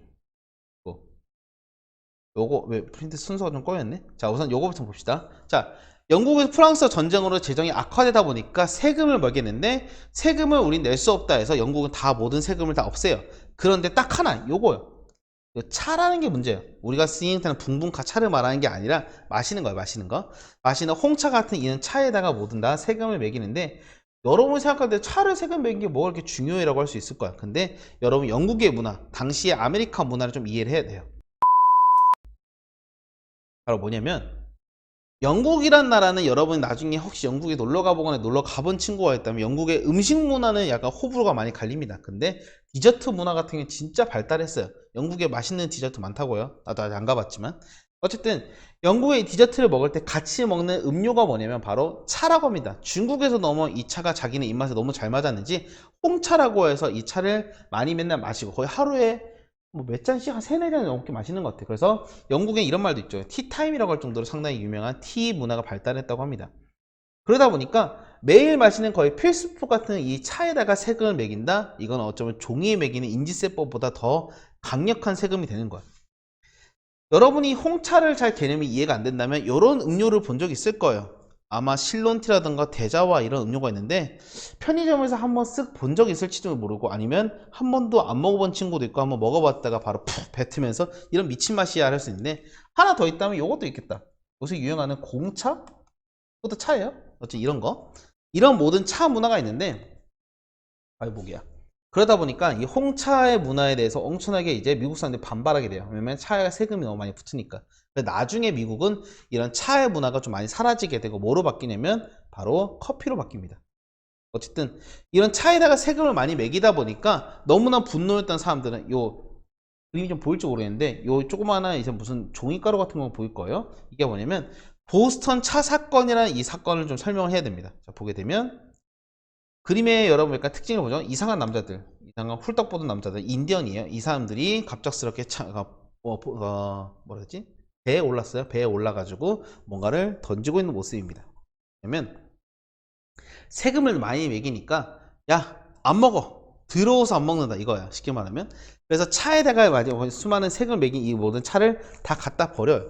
바닷속에다가 던지면서 항의한 거지. 야, 우리 이럴 거면 안 먹어. 뱃째. 아, 그딴 차 안 먹으면 그만이자면서 차에 대해서 어마어마하게 반발했던 사건이 보스턴이라는 지역에서 일어났다 해서 보스턴 차 사건입니다. 실제로 이 사람들은 그냥 일반적인 백인이었는데 자신들 일부러 인디언으로 약간 복장을 바꿔서 했다고요. 마치 자기네가 한 거 아닌 것처럼 속인 거지. 실제 나중에 드러나긴 했지만. 어쨌든 영국의 독점적으로 차를 팔고 세금을 많이 매기니까 더 이상 못 참겠다가 분장한 다음에 차를 바다에 버려봤던 사건. 실제로 액수로 따지면 지금으로 따지면 한 몇백억에서 몇천억이 될 정도로 어마어마하게 비싼 돈이었어요. 근데 그거를 여러분이 마치 그런 거지. 아파트 백화점이나 높은 건물에 가서 돈을 확 뿌린 거야. 야, 다 가져가, 다 가져가 하면서 다 뿌린 거지. 그러다 보니까 영국 사람들이 이제 미쳐버리는 거죠. 특히 이 차를 아마 팔고 싶어 했던 주인은 아마 미쳐 날뛰었을 겁니다. 그래서 이것이 본국에 알려지게 되면서 영국 사람들, 귀족들과 수많은 사람들은 분노에 빠지게 돼요. 미국 새끼들 가만히 냅뒀더니만 미쳐 날뛰네? 안 되겠다. 한번 짓밟아줘야겠다. 그래서 영국은 홍차가 발달했고 미국은 아메리카노가 발전해요. 여러분은 나중에 커피를 마시게 되면 오른쪽에 있는 걸 마시게 될 겁니다. 참고로 어릴 때 먹으면 매우 씁니다. 여러분은 이거보다는 맥심 같은 달달한 설탕 커피가 더 어울릴 거예요. 아직은. 자, 어쨌든 그런 과정에서 사실 미국 사람들도 고민을 많이 해요. 영국은 어떤 나라였냐? 바로 프랑스라는 세계적인 국가와 싸울 정도로 가장 강했던 국가 중에 하나예요. 근데 미국은 이제 막 사실 미국의 나라는 아직까지는 식민지였고 뭐 특별한 뭐 군대가 있는 것도 아닌데 어떻게 싸우냐? 우리 못 싸운다 하는 사람도 있었지만 회의를 통해 가지고 영국과의 전쟁을 결과적으로는 선포하게 됩니다. 이 그림이 아마 125페이지에도 아마 있는 그림일 거예요. 재헌회의. 그래서 이 대륙회의를 통해서 독립선언서를 만들게 됩니다. 그래서 이 전쟁을 통해서 아까 말했던 총사령관으로 조지 워싱턴, 아마 한 번쯤 들어봤겠죠. 미국의 초대 대통령이 되는 이 사람이 총사령관이 돼서 이제 싸우게 되는데, 아유, 말은 길었지만 사실 여러분 오늘 제일 중요한 핵심 포인트가 요겁니다. 독립선언서와 여러분 헌법. 이 내용이 상당히 중요하다 보니까, 왜 중요하냐? 여러분 좀 헷갈리지 말아야 되는 게 혁명의 순서가 있어요. 그냥 여기다 씁시다. 혁명의 순서가 원래 제일 먼저 영국이에요.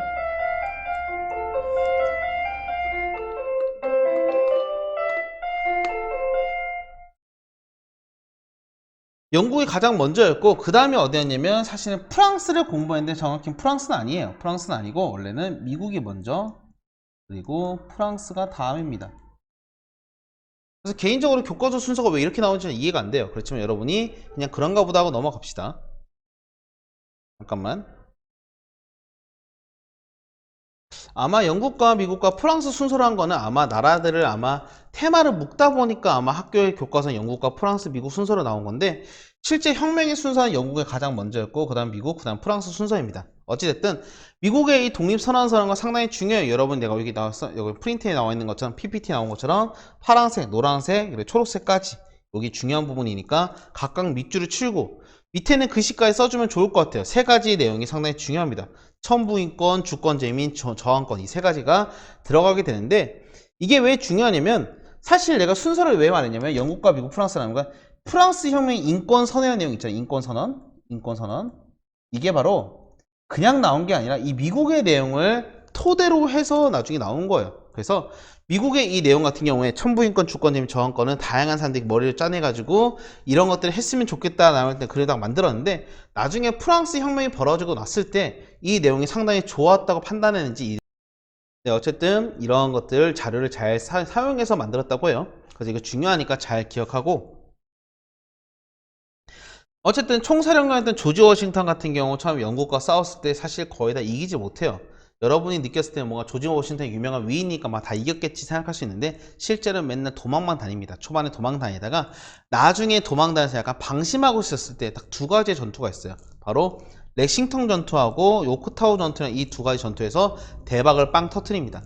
그래가지고 이때 영국이 상당히 충격을 먹게 되는데, 이 상황과 함께 동시에 또 뭐가 있었냐면, 당시 미국의 벤자민 플랑클린이라는 외교관의 사건인데, 외교관이 뭐라고 하냐면, 우리가 이거 스스로 하기 너무 어렵다. 영국이 가장 영국을 껄끄럽게 할 수 있는 나라가 어딜까? 여러분들 이제 슬슬 느낌이 오죠? 바로 어디냐면 프랑스한테 가가지고 도와달라고 요청을 해요. 근데 이 프랑스 참 웃기게도 자신들이 가지고 있는 거의 영혼에 있는 모든 정신을 다 끌어모아서 미국을 도와줍니다.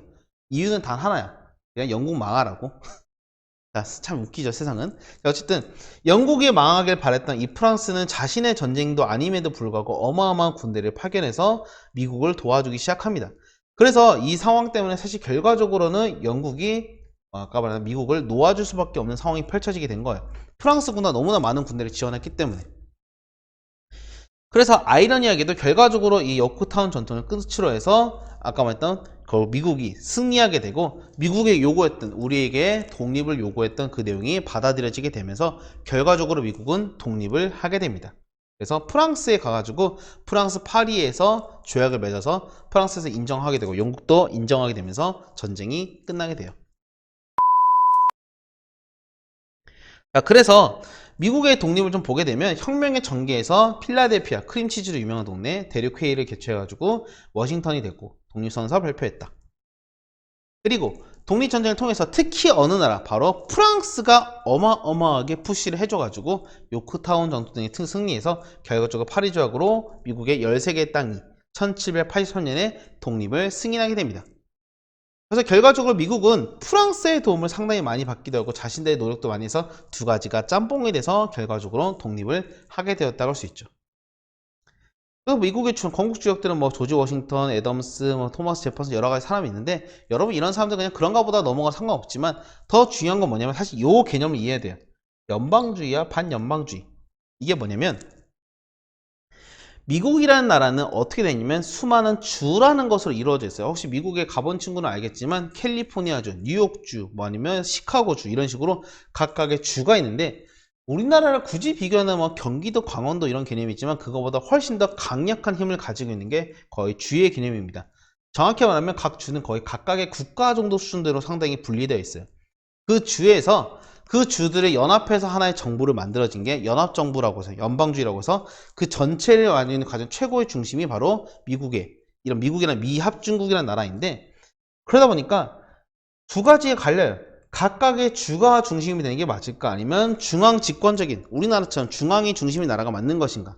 중앙 중심이 연방주의예요. 국가 전체 이익을 중요시하는 개념이 존 애덤스의 생각이었는데, 제퍼슨이라는 이 세 번째 대통령은 아니다. 각 주에 우리가 원래 중심이 뭐냐면 독립이지 않냐? 자유, 독립 이런 거다 보니까 각각의 주는 독립되어서 정말 필요할 때만 뭉쳐야 되지 평소에는 각자 사는 게 맞다라고 해서 두 가지가 엄청나게 많이 싸웁니다. 그래서 미국이라는 나라는 이 두 가지의 정신이 둘 다 잘 믹스가 되어 있는 나라 중에 하나예요. 정리하게 되면 미국은 세계 근대 역사상 가장 최초의 민주공화국입니다. 왕이 없어요. 왕이 없는 국가예요. 그래서 처음으로 워싱턴이 대통령이 되었어요. 전에 프랑스의 국민공회 때 왕이 없어지지 않았어요? 맞아. 왕이 없어진 건 맞는데 나중에 나폴레옹이 황제가 되고 나서 나폴레옹이 물러났을 때 예전에 빈 체제를 통해서 돌아갔다고 했잖아요. 그러다 보니 다시 왕이 샤를 10세라고 하는 다시 왕이 돌아오게 됩니다. 그래서 사실 민주공화국 최초의 공화국에서 계속 쭉 이어갔던 나라는 미국이 가장 첫 번째, 미국이. 자, 두 번째. 헌법을 제정했을 때 가장 세계적 영향을 미쳤던 게 뭐냐면 바로 상권 분립. 세계의 권력이 분립되는 거. 그리고 나중에 프랑스 혁명이 아까 말했던 미국의 독립선언서에서 내용을 많이 따왔기 때문에 독립에 영향을 미치기도 하고, 그 외에도 아까 말했던 프랑스가 어마어마하게 돈을 투자했잖아. 그게 뭐냐면 나중에 프랑스의 재정을 악화시키는 연결이 돼서 산부해가 이루어지는 스노우볼링이 굴러가게 되는 하나의 영향을 미치기도 합니다. 그래서 혁명의 순서 잘 기억하세요. 여러분 헷갈리지 말아야 게 영국, 미국, 그 다음에 마지막 프랑스라는 거. 순서는 좀 교과서는 이렇게 돼 있지만 여러분이 순서 같은 경우는 절대 헷갈리지 말아달라는 게 오늘 수업의 포인트 중 하나입니다. 또 웃기게도 프랑스는 영국이 진짜 싫었나 봐. 그래서 어떻게 하냐면 나중에 독립 100주년이 되었을 때 프랑스가 일부러 미국한테 선물을 해줘요. 자유의 여신상이라고 하는 동상을 만들어줘서 미국이 아마 뉴욕 앞바다에 있을 거예요. 아마 이게. 그래서 프랑스가 자기네 국적인 일도 아닌데 굳이 이런 걸 선물해 주는 걸 보면 아까 영국이 잘 나가는 모습이 항상 배가 아픈 국가가 아닐까 싶어요. 물론 영국도 프랑스를 안 좋아하고 프랑스는 영국을 안 좋아해요.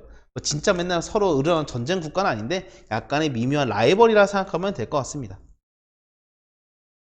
자, 그래서 여러분 좀 중요한 포인트라면 독립하는 과정, 그리고 미국의 혁명의 특징, 그리고 더 중요한 거는 독립선언서의 성격, 이 세 가지는 중요하니까 잘 기억하면서 넘어가도록 합시다. 자, 교과서는 126페이지는 넘어가고 128페이지로 바로 넘어가도록 할게요. 자, 이제 미국 마지막 파트입니다. 미국의 발전에 대해서 볼 건데 미국의 발전 중에서 가장 핵심 포인트가 뭐냐면 바로 남북전쟁이에요. 이 남북전쟁을 통해서 우리나라도 남북전쟁 했죠. 6.25 전쟁 똑같은 건데 남북전쟁을 좀 바라보면서 미국이 어떻게 발전했는지 과정을 좀 살펴볼 건데, 자, 우선 들어가기 앞서서 여러분 이 그림 하나 잠깐 봅시다. 왼쪽에 이런 사람들이 혹시 뭐라고 하는지 알까요? 느낌이 뭔가 끌려가니까 약간 안 좋은 거 있지. 아마 노예라고 할 수 있을 거예요. 노예인데 인종까지 하나 더 한다면 흑인이겠죠. 흑인 노예. 이 흑인 노예를 오른쪽에 이 남자, 미국에서 아마 지금도 인기 투표하거나 하게 되면 가장 제일 첫 번째 떠오르는 이 남자, 링컨이라는 대통령이 이 노예제를 폐지하게 됩니다. 그와 과정을 통해서 미국이라는 나라는 두 가지로 갈라지게 돼요. 노예를 반대하는 입장, 노예를 찬성하는 입장, 그리고 노예를 말이 헷갈리네. 위에가 찬성, 반대고 아래가 찬성. 그러니까 노예제를 하면 안 된다가 북부, 그리고 노예제를 유지해야 된다는 게 남부인데 이 두 가지 나라가 싹 갈라져 가지고 대판 크게 싸우게 되는 전쟁, 이것이 바로 뭐냐면 미국의 남북 전쟁이고, 이 전쟁을 끝남으로써 계기해서 미국이 어마어마하게 발전하게 되는데 그 과정들을 좀 더 자세하게 살펴보도록 합시다. 그래서 미합중국이라는 하나된 나라를 만든 사람이 바로 링컨이라서 지금도 링컨은 아마 미국의 가장 위대한 인물로 뽑기도 합니다. 실제로 워싱턴보다 더 인기가 많을 거예요, 대체적으로. 자, 미국은 우선 당시에 남북전쟁이 벌어지기 전쯤에 어떤 일이 있었냐면 미국의 나라는 나중에 독립 이후에 태평양 쪽으로 계속 서부로 갑니다. 서쪽으로. 미국이 아까 오른쪽에는 조그마한 지역 있잖아. 근데 계속 왼쪽으로 가는데 서부 개척한 이유가 뭐냐면 캘리포니아 서쪽 끝에 있는 그 지역에서 금이 발견돼요. 그래서 금을 캐기 위해서 수많은 사람들이 서쪽으로 이동하게 됩니다. 그림을 보게 되면 이렇게 돼요.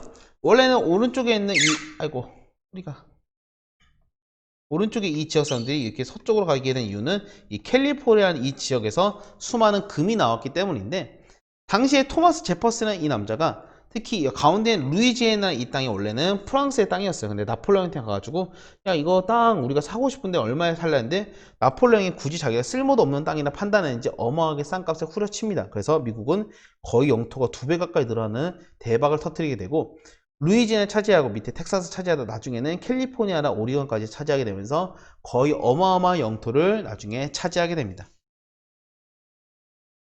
그래서 서부 개척 시대, 다른 말로는 프론티어라고 하는 시대인데, 이때 뭐 서부국이라든가 이런 식의 스타일의 사람들이 많이 등장이 돼서 카우보이라고 보통 얘기하죠. 이런 사람들이 등장하면서 서쪽으로 개척하게 되고, 점차적으로 많은 사람들이 도전 정신을 할 정도로 많은 사람들이 쳐들어가서 그 지역을 먹게 되는데, 좋게 말하면 도전 정신이고 나쁘게 말하면 인디언한테는 학살하는 시기이기도 해요. 어쨌든 우리나라에서 뭐 놈놈놈 같은 영화에서도 나오게 됐는데, 이거 너무 옛날 영화라 여러분 잘 모를 거예요. 자, 어쨌든 미국의 이제 남부와 북부를 이제 설명해야 되는데, 미국 같은 경우에는 북부와 남부, 우리나라도 북한과 우리 대한민국이 있는 것처럼 미국에도 북부와 남부가 아주 다른 성격을 보입니다. 어떻게 하냐면, 미국의 북부 지역은 다양한 석탄, 석유가 많아가지고 공업이 빨리 발달한 시기였고, 남부 같은 경우에는 어떤 스타일이었냐면 약간의 농업이 많이 발전해요. 그래서 특히 뭐냐면 모카라고 하는 면을 많이 하는데, 이 모카 산업이 너무나 땅이 크다 보니까 당신 기계가 없으니까 어떻게 하냐면 다 일일이 사람이 손으로 다 모카를 따야 돼. 당연히 일손이 많이 필요하니까 노예를 많이 써요. 노예들. 근데 노예를 어떻게 하냐면 다 아프리카라든가 아니면 유럽에서 사오게 됩니다. 그 바로 아프리카 이런 흑인들을 사와서 노예를 강제로 굴렸던 게 남부의 경제 상황이었어요. 그래서 경제 입장이 뭐가 다르냐면, 북부 같은 경우에서는 사실 공부를 좀 하거나 나름대로 좀 기계적인 교육을 받았던 그런 사람들만 노동자로 쓰던 게 북부였고, 남부 같은 경우에서는 이미 옛날부터 노예제를 계속 쓰고 있었고, 노예가 없으면 농사가 굴러가지 않은 상황이다 보니까 북부와 남부는 노예제의 입장이 처음부터 많이 갈랐어요. 그래서 뭐라고 하냐면, 산업을 보호하기 위해서 영국 제품 수입을 규제해야 된다. 이게 뭔 말이냐? 당시에 그러니까 남부 지역에서는 자신들이 열심히 이제 옷감 같은 걸 만들게 되면 이것을 영국에 팔거나 하면서 영국과 무역이 상당히 활발하던 지역이 남부예요. 그런데 북부 같은 경우에는 영국의 물건이 자꾸 들어오니까 자신들이 만들었던 공장 물건이 안 팔리는 거야. 마치 우리나라 예를 들면 삼성 갤럭시가 있는데 외국의 아이폰이 너무 잘 만들면 우리나라 삼성 핸드폰이 안 팔릴 거 아니에요? 그러다 보니까 산업을 약간은 우리가 좀 보호해 달라 했는데, 남부는 뭐라고 하냐면 안 된다, 우리 물건 팔아야 돼, 우리가 힘들게 옷감 만들고 했던 거 팔아야 되기 때문에 안 된다 하면서 뭐라고 따지니까, 너네들은 흑인 노예를 강제로 쓰면 지금까지 인권도 없다, 너네 나쁜 놈들이라고 욕을 하니, 남부에서는 너네 노동자는 실업자랑 똑같다, 어쨌든 우리나 너네가 뭔 차이가 있냐면서 서로 싸우는 모습이야. 이런 식으로 북부와 남부는 예전부터 이렇게 갈등 상황이 상당히 예전부터 심했던 게 당시의 전통적인 부분이었어요. 그러다 정리를 하게 되면, 북부는 공장으로서 산업혁명이 발전하고 있었고 노예제를 반대하고 자신들의 무역을 보호하려는 정책이었다면, 남부 같은 경우에는 농장이 발달하면서 노예제가 없으면 굴러가기 어려울 정도로 힘들었던 곳이고, 또한 자유무역을 통해서 자신들이 아름답게, 쉽게 말하면 영국과 미국 같은 나라가 서로 막 물건도 자주 팔고 하는 무역을 시도했던 게 남부의 모습입니다. 남부. 근데 이 상황을 엄청나게 반전시켰던 하나의 소설이 있어요. 물론 교과서는 안 나오긴 하는데 간단히 얘기하면, 마크 트웨인이라고 하는, 아마 여러분 어렸을 때 읽어본 친구가 있을지 모르겠는데, 톰 소여의 모험을 보게 되면 여기에 흑인 아이의 친구가 나옵니다. 근데 그 아이가 아주 힘들고 어렵게 살았다는 내용을 발표하면서, 북부에서는 이미 노예가 거의 없기 때문에 노예를 잘 몰라요. 관심도 없는데 이 글을 읽고, 야, 이건 좀 잘못됐다, 남부의 노예가 이렇게 고통을 받다니, 우리도 같은 인간인데 그 사람들을 도와줘야겠다면서 흑인 노예제에 대해서 불만을 가지게 되고 없애야겠다는 인식이 점차 성장하게 됩니다. 남북전쟁의 원인은 여러 가지가 있긴 하지만, 여러분이 이 남북전쟁의 북부와 남부를 비교하면서 좀 정리를 하는 게 중요하다고 할 수 있어요. 그래서 이렇게 남부가 쭉 가운데를 갈라지게 된 계기가 뭐냐면 이 세 가지입니다. 여러분 옆에다 교과서라든가 노트에다 적어두면 좋을 것 같은데, 흑인 노예 문제, 또한 두 번째로는 국가가 중심이냐 아니면 각자 사는 분권이 중요하냐.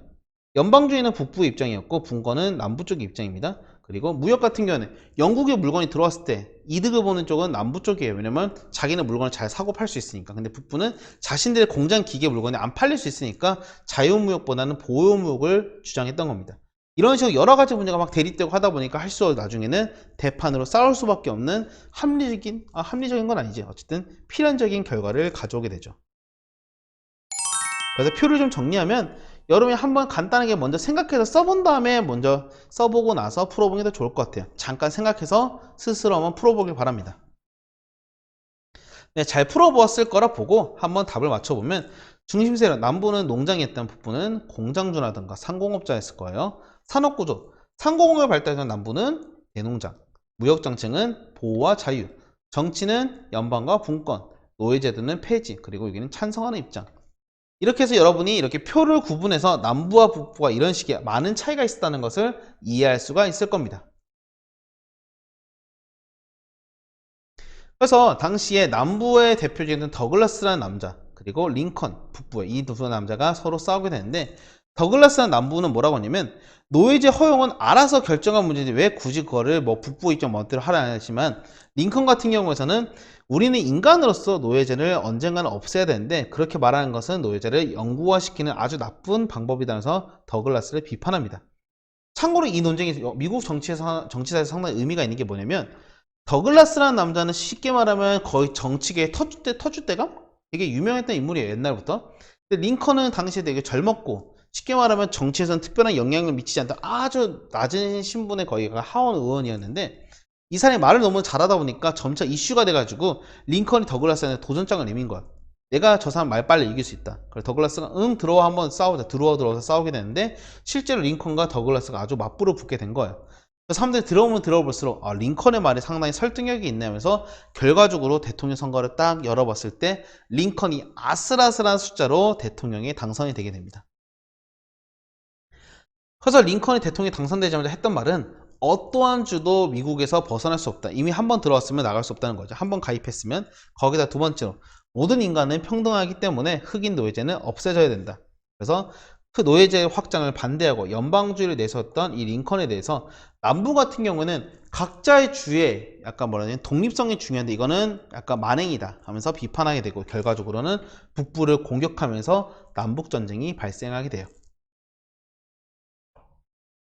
그래서 수많은 전투에서 많이 싸웠지만 교과서에 있는 그림은 아니니까, 오른쪽에는 게티스버그라는 지역에서 어마어마하게 많은 사람들이 사망하고 죽어갔지만 여기서 결과적으로 북부가 승리하게 되면서 결과적으로는 북부가 이 전쟁을 4년 뒤에 승리하게 되는 결정적인 계기가 됩니다. 왜 이렇게 말하냐면 거의 모든 전쟁의 초반 분위기는 남부가 훨씬 유리했다고 해요. 영국이 도와주기도 했었고, 그렇지만 시간이 지나면서 점차적으로 흑인 노예제에 대해서 사람들이 많이 비판을 하게 되면서 남부의 입장이 점차적으로 수그러지게 됩니다.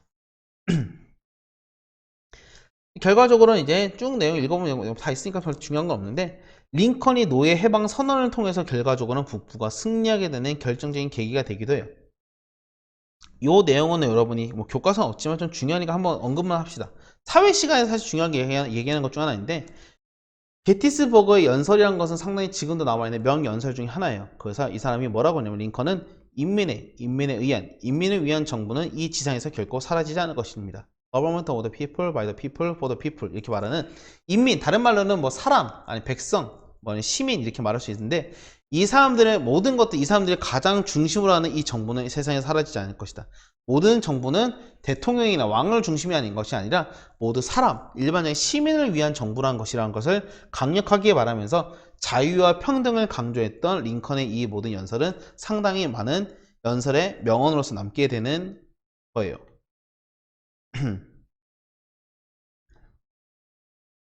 그래서 미국은 처음엔 13개의 별이었어요. 13개. 근데 시간이 지나고 나중에 아마 하와이까지 딱 포함해서 50개의 국가로 나눠지게 되고, 이 별 하나하나가 다 국가예요. 근데 그 국가들을 합친 게 미국이란 나라고. 좀 개념이 애매하긴 하지만 국가보단 작지만 그렇다고 경기도 같은 지방자치대보단 훨씬 큰 개념이 주라고 있어요. 스테이츠라는 주. 그리고 나서 미국은 상당히 빠르게 발전합니다. 특히 그 이유가 뭐냐면 요거 하나만 기억해요. 철도가 어마어마하게 많은 영향을 미치게 되는데, 여기 있는 오른쪽에 있는 이 지역에서부터 서부까지 나아가는 이 모든 물자라든가 자원이 옮길 수 있는 이 바로 철도가 만들어지게 되면서 경제 발전이 엄청나게 빨라졌다고 합니다. 근데 이런 미국의 산업화를 만들 때 아무래도 인구가 부족하고 미국의 노예들 쓸 수 없으니까, 흑인 노예도 없으니까 이때 노동자, 값싼 노동자를 사오는데 바로 중국 사람들 많이 사왔다고 해요. 중국인 노동자들.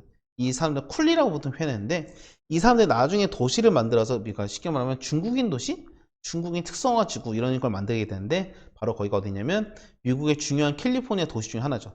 샌프란시스코라는 지역을 만들게 됩니다. 자, 어쨌든 미국의 산업화는 사실 그렇게 중요한 건 없으니까 쭉 넘어가도 되는데, 여러분이 기억할 만한 거라면 철도 중요하고, 서부를 개척했다. 그래서 노동력을 확보하고 자원을 풍부하게 해서 세계 최대의 공업국으로 성장했다 정도만 보면 될 것 같아요. 여기는 가볍게 읽으면서 쓱쓱쓱 스킵합시다. 자, 그래서 이 세계적인 이 국가들, 아까 말했던 영국이 가장 먼저 시작했어요. 영국이 가장 빠르게 발전했지만 나중에 가장 뚝 떨어지게 되고, 미국 같은 경우에는 점차 성장하면서 세계적인 초강대국으로 떠오르게 됩니다. 그래서 미국 같은 경우에는 사실 여러 가지 이런 문제들이 많아가지고, 미국은 세계적인 기업이라든가 이제 엄청나게 돈을 많이 벌어가는 국가가 돼요. 대표적으로 카네기랑 록펠러 이런 사람이 있는데, 나중에 뭐 여러분이 이 사람 내가 제시한 이유는 혹시 독후감 읽을 때 전 생각 없이 이런 사람 쓰라는 거예요. 이 사람 되게 좋아요, 쓰기에. 왜냐면 입체적인 인물입니다. 카네기는 누구보다도 유명한 사업가이지만 누구보다 악랄했던, 다른 뭐 기업가들을 죽이고 암살하기도 하고 아니면 다른 기업들을 망가뜨리게 했던 나쁜 사람이었는데, 그럼에도 불구하고 자신의 나중에 회사를 사회에 환원하는 등의 많은 자선 사업을 실시해서, 록펠러도 비슷하고, 그러다 보니까 미국에서 이 사람을 바라보는 관점이 애매해요. 어떤 사람들은 정말 훌륭한 기업인이었다, 어떤 사람들은 아주 악랄했던 기업인이었다, 두 가지 평가가 있으니까 여러분 혹시라도 독후감 나 정말 쓸 사람이 없어 하는 경우에는 이런 사람들 한번 읽어보고 쓰는 것도 괜찮을 것 같아요. 그리고 미국 사회는 사실 이 두 가지 문제가 아직도 잘 해결 안 됩니다. 아까 말했던 흑인 노예제를 없앴다는 건 참 좋아. 그런데 아직까지도 흑백 갈등은 심각하게 나타나고 있어요. 오른쪽에 이 단체가 바로 뭐냐면 미국의 백인 우월 단체라고 하는 KKK라고 하는데, 지금은 사실 한동안 활동이 없다가 최근에 또 다시 또 활동하고 있는 것 같아요. 그래서 이런 사람들이, 이렇게 하얀색 거적대기를 입고 있는 이 사람들은 갑작스럽게 흑인이 자기 동네에 있다든가 아니면 동네에 지나가고 있으면 몰래 총을 꺼내서 암살하는 등 백인의 모든 세상을 지배해야 된다는 미치광이적인 행동을 하는 게 바로 KKK이고, 왼쪽에 인디언은 더 심각해요. 이미 인디언은 거의 다 몰살됐다고 할 정도로 거의 소수고, 미국에서 이 인디언의 역사를 뭔가 관광용으로만 쓰고 있지 이 사람들의 역사를 인정하거나 하지는 않습니다. 그래서 미국 사회에서 여러 가지 새로운 문제들이 이때 역사의 결과를 통해서 계속 지금까지도 이어가고 있다라고 생각하면 될 거예요. 자, 어쨌든 여기까지 수업 내용 다 끝났는데, 여러분이 오늘 중요하게 할 만한 거라면 퀴즈 한번 쓸게요. 자, 우선 첫 번째로 퀴즈. 안 나오냐? 자, 퀴즈를 좀 써가지고 여러분이 문제를 잘 풀어보고, 두 번째로는 너무 내용이 많잖아. 내용이 많으니까 내가 중요하게 얘기했던 것들만 그냥 머릿속에 기억하면 좋겠어요. 남은 쓸데없는 것들은 그냥 한번 여러분이 이런 게 있구나 하면 기억하면 좋지만, 몰라도 시험 문제 푸는 데는 큰 지장은 없을 겁니다. 한국사나 세계사는 내가 다음 주는 여러분 학교 오니까 넘어가고, 다다음 주에 아마 기회이면 웬만하면 여러분에게 한번 총정리를 좀 하려고 합니다. 시간을 최대한 써가지고 어떻게든. 그러니까 여러분이 시험 미리 포기하지 말고 어떻게든 잘 마무리해서 여러분이 시험 공부하는데 큰 도움이 되었으면 좋겠어요. 자, 어쨌든 내용 많았는데 잘 들어줘서 고맙고, 프랑스 혁명부터 시작해서 미국의 발전까지 교과서 페이지는 얼마 안 돼요. 생각보다 118페이지부터 129페이지까지 이 내용들 잘 기억해서 정리했으면 좋겠습니다. 자, 내용 상당히 많았어요. 오늘 수업은 여기까지 할게요. 다음 시간에 만납시다. 다음 주에 봐요. 안녕.